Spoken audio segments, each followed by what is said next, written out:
وبرکاتہ نحمده ونصلی علی رسول کریم اما بعد فقد قال اللہ تعالی فی الکلام المجید والفرقان الحمید اعوذ باللہ من الشیطان الرجیم بسم اللہ الرحمن الرحیم ولا تلقوا بأيديكم إلى التهلكة وقال في مقام آخر ولا تقتلوا أنفسكم إن الله كان بكم رحيما وقال النبي صلى الله عليه وسلم لا ضرر ولا ضرار معزز مکرم صدر محترم مشفق اساتذہ کرام اور میرے دینی مومنی بھائیوں، آج کی اس بد بشعیر میں میری تقریر کا عنوان ہے خودکشی وقت کا ناصور۔ میرے بھائیوں، خودکشی کہتے ہیں اپنے آپ کو بذات خود مار ڈالنے کو، یعنی کوئی شخص اپنے آپ کو قتل کرے۔ یہ عمل اسلام میں حرام اور گناہ کرتی رہا ہے۔ اسلام نے اس عمل پر سخت سزا کی دھمکی دیا اور اس عمل کو جنت سے محرومی کا ذریعہ بتلایا۔ گویا اسلام نے اس عمل پر زبردست مذمت کیا اور اسے سنگین جرم قرار دیا۔ اللہ تعالیٰ قرآن کریم میں ارشاد فرماتا ہے وَلَا تُلْقُوا بِأَيْدِيكُمْ إِلَى التَّهْلُكَةِ، تم اپنے آپ کو ہلاکت میں نہ ڈالو۔ اور دوسری جگہ اللہ تعالیٰ نے وضاحت کے ساتھ خودکشی کی حرمت کو بیان فرمایا وَلَا تَقْتُلُوا أَنفُسَكُمْ إِنَّ اللَّهَ كَانَ بِكُمْ رَحِيمًا، اے لوگ تم اپنے آپ کو قتل مت کرو، یقیناً تمہارا رب بہت مہربان ہے۔ اور جو ایسا عمل ظلم زیادتی کے ساتھ کرے گا عنقریب ہم اسے جہنم کی آگ میں داخل کر دیں گے، اور یہ کام اللہ کے لیے بہت ہی آسان ہے۔ اللہ نے ان دونوں آیتوں میں خودکشی کی حرمت کو بیان کیا ہے اور ساتھ ہی ساتھ اس کا انجام بس سے بھی ڈرایا کہ جو آدمی عذرا تکبر ظلم زیادتی خودکشی کرے گا دنیا کی مصیبت و پریشانیوں کو برداشت نہیں کرے گا، اللہ کی قضاء قدر سے راضی نہیں ہوگا، اس کے لیے جہنم کی بھڑکتی آگ کا شعلہ ہے۔ اور یہ عمل اسلام میں اور یہ عمل اللہ تعالیٰ کے لیے کوئی مشکل امر نہیں۔ جو انسان دنیا میں خودکشی کرتا ہے دراصل اس کا عقیدہ توحید کمزور ہوتا ہے اور عقیدہ تقدیر میں نقص ہے، کیونکہ عقیدہ تقدیر یا عقیدہ توحید انسان کو صبر کی تعلیم دیتا ہے، اللہ کی طرف سے آنے والی پریشانیوں پر راضی ہونے کا مخالف بناتا ہے۔ سچ کہا ہے کسی شاعر نے، اب تو گھبرا کے یہ کہتے ہیں کہ مر جائیں گے، اب تو گھبرا کے یہ کہتے ہیں کہ مر جائیں گے، مر کے بھی چین نہ پائے تو کدھر جائیں گے۔ معزز حاضرین، خودکشی کرنے والا انسان جس چیز سے خودکشی کرتا ہے مرنے کے بعد اسے اسی طرح برابر عذاب دیا جاتا ہے۔ اللہ اکبر!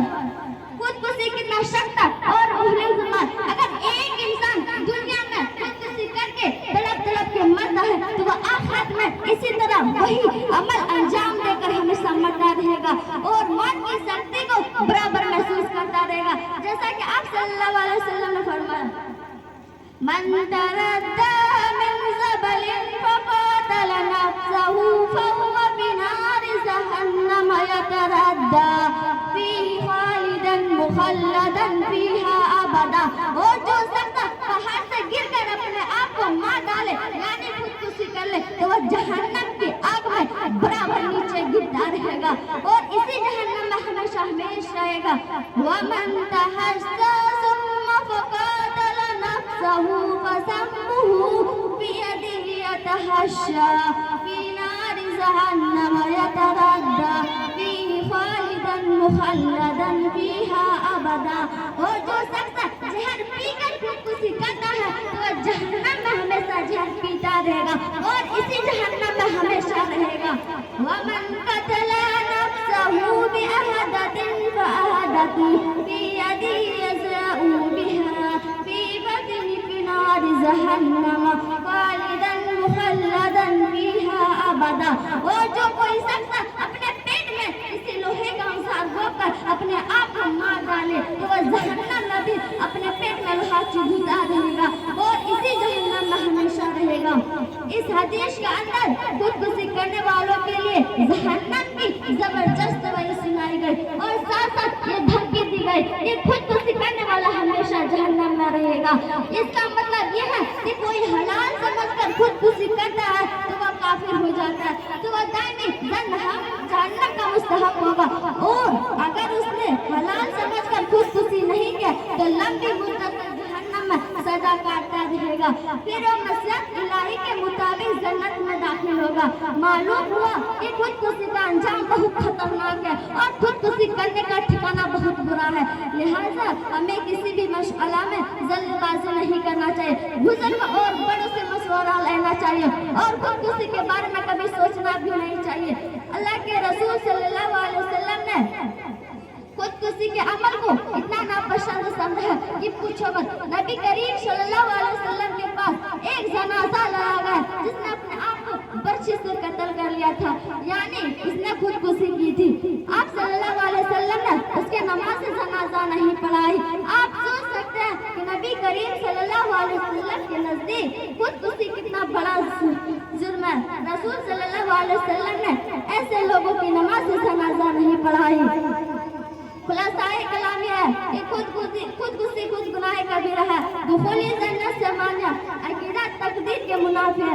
رسول صلی اللہ علیہ وسلم نے ایسے لوگوں کی نماز جنازہ نہیں پڑھائی، لہٰذا ہمیں سنجیدہ مزاج بنے، مصیبت میں صبر کا دامن تھامے رہے۔ صبر کرنا انبیاء کی سنت ہے اور صبر کا پھل ہمیشہ میٹھا ہوتا ہے، اور یہ بات ہم ذہن نشی کر لیں کہ خودکشی کسی مسئلہ کا حل نہیں ہے، بلکہ خودکشی خود ایک دردناک مسئلہ ہے۔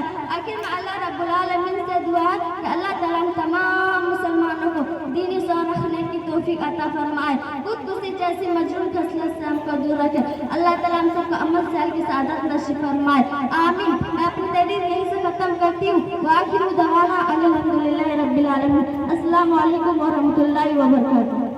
وعلیکم السلام ورحمۃ اللہ وبرکاتہ۔ ماشاءاللہ، جزاک اللہ، بہترین انداز میں آپ تقریر خطاب فرما رہی تھی۔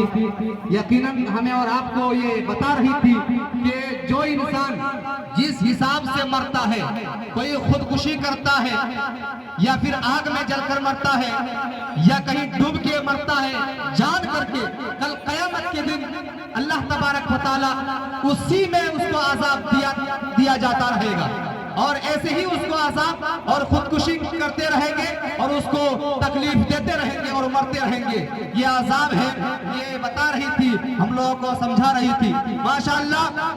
لیکن ایک بات میں ان بچوں کی، کچھ ہی بچیوں کی والدین سے گزارش کرتا ہوں کہ وہ بچیاں، جو آپ کی بچیاں تقریر کر رہی ہے، اس کو آپ زندہ ہوتے ہوئے